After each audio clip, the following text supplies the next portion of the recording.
Can 9 to 5ers truly achieve freedom? There's an all too common perspective that I see in a lot of entrepreneurially minded folk. It's subtle, it's sneaky, it's dangerous, and it's just flat out wrong. For those who choose to attempt doing their own thing, there can be any number of motivations at the root. Some want money, some fame, others control, and others just for the thrill of seeing an immaterial idea come to fruition. But underneath all of these motivations is a fundamental thread connecting all of them, and that's freedom. Almost anyone who attempts self employment or business building does it because they are in some way trying to achieve a freedom that they feel is otherwise unattainable in traditional employment, be it freedom to choose what to work on, when to work, where to work, how long to work, and how much to charge for said work. The truth is, most people want some or all of the things I just mentioned. Also true is the fact that achieving any one of them comes with a significant amount of work and risk, not to mention attaining two or more of them. And so I'll call the attainment of all of those freedoms, so what, where, when, how long, and how much, I'll call it stacked freedom. And so for those whom the impulse to stacked freedom is stronger than the fear of the associated risk and toil, the choice is pretty clear. Build something of your own. Because the truth is, achieving stacked freedom is almost impossible via any other route of work. And so enters that sneaky idea, that sneaky perspective that I referenced at the beginning of this video. The idea that freedom cannot be attained in conventional 9 to 5 employment. But I ask, what is freedom? And by extension, what is the absence of freedom? If the entrepreneurially minded define our chosen career path as the path to freedom, what does that imply about those who choose more conventional career paths? For those who choose the 9 to 5 grind, can freedom not be found in conventional employment? And so a subtle disdain for the 9 to 5 grind slowly creeps in, and then by extension, a looking down on those for whom this is a reality. Sadly, it seems as though in today's world, the 9 to 5 has become a pejorative insult. Even if some have not publicly or explicitly said it, there can take root a subtle attitude in one's heart, a looking down on those who aren't, quotes, brave enough to escape the routine or escape the matrix, as I'm sure you've heard online before. And so as I sit down and record this video today, I find myself thinking about a fundamental truth that often gets overlooked. And that is the indispensable value of both entrepreneurs and workers in our society, in our economy.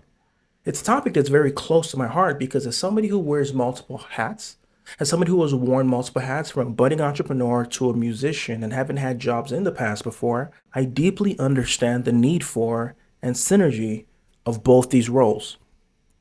And so here are a few thoughts I'd like to share. Number one, complementary forces. Everything in your life and mine was created by entrepreneurs and employees. The camera I'm recording this on, the laptop I used to write this script, the coffee you drank this morning, the mug you drank it out of, the clothes you're currently wearing, the chair you're currently sitting in, or the location you're currently standing, the device you're watching this video through, everything required imagination and execution. It's interesting because I had heard somebody say everything in your life was created by somebody else. But what they often failed to mention was that it was imagined by somebody else, but created by many others who chose to align themselves with that imaginative person. And so entrepreneurs and workers are like two sides of the same coin. While entrepreneurs do in fact bring innovation and drive change, employees are the ones who execute on these ideas, ensuring that these ideas actually come into fruition. It's a beautiful chemistry and a dance between both sides, both parties, and both are dependent on each other. Number two, building blocks. Imagine a world without entrepreneurs. It wouldn't have the innovation, the new ideas, and really the force behind progress. All of the comforts that we've all become so accustomed to would not exist. Again, the device you're watching this through probably wouldn't exist. We probably wouldn't even have electricity. From medicine to transportation to communication, all of them are the product of innovative minds. Now, equally imagine a world without workers. Without the dedication and hard work of employees, these ideas would remain just ideas, just dreams, and never actually becoming a reality. And so in that way together, both form equally important and interdependent building blocks. And number 3, and perhaps the most important idea I want you to take away from this video, the creation mandate.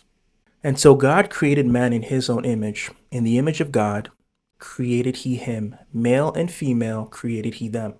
And God blessed them, and God said unto them, be fruitful and multiply and replenish the earth and subdue it and have dominion over the fish of the sea and over the fowl of the air and over everything living that moves upon the earth. Genesis chapter 1, verse 27 to 28. Have dominion is a call to create, and creation requires both thinking and the doing.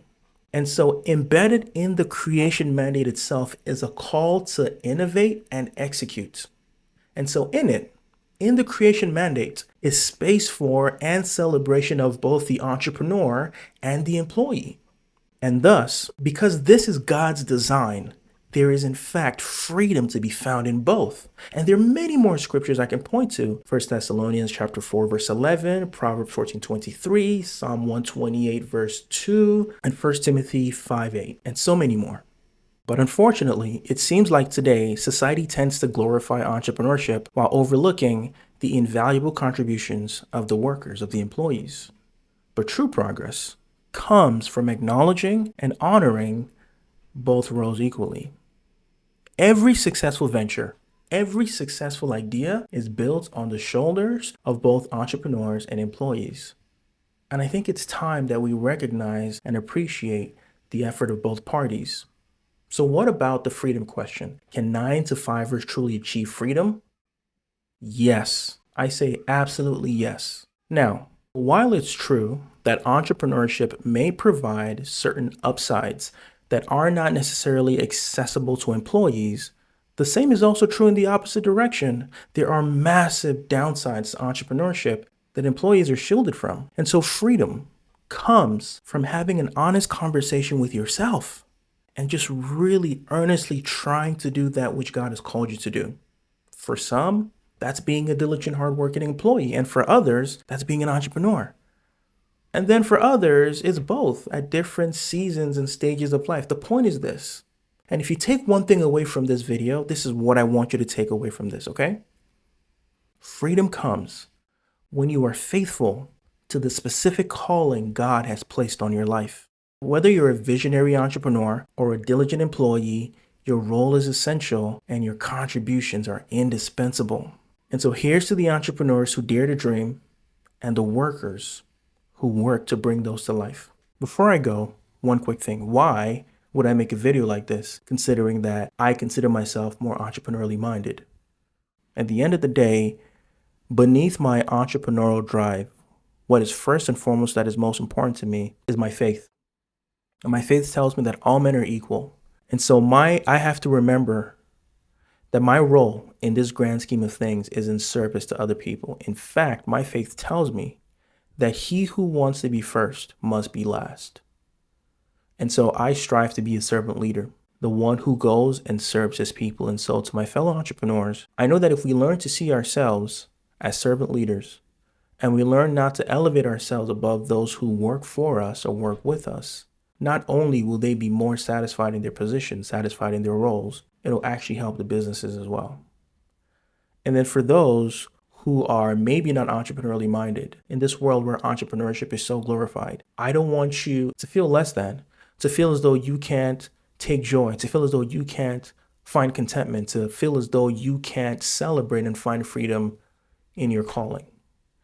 And then for those who are somewhere in between trying to figure out what's next for them, I want you to know that ultimately, whatever direction you choose, if your primary purpose, if your primary desire is to be faithful to the calling that God has placed on your specific life, you will be okay and you will be fine.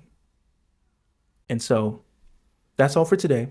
I hope you found this helpful. You know what to do. Like, comment, share with a friend, subscribe and hit the bell notification. If you like insights like this, then be sure to join my Artist CEO newsletter where I send out these insights weekly, first to the newsletter before anybody else, as well as some other amazing gems in there. The link for that is in the description. Also check out the Artist CEO playlist here where you can binge more content like this that hopefully you find helpful, inspiring, and encouraging. My name is Shope, artist entrepreneur, and I'll see you next time. Peace.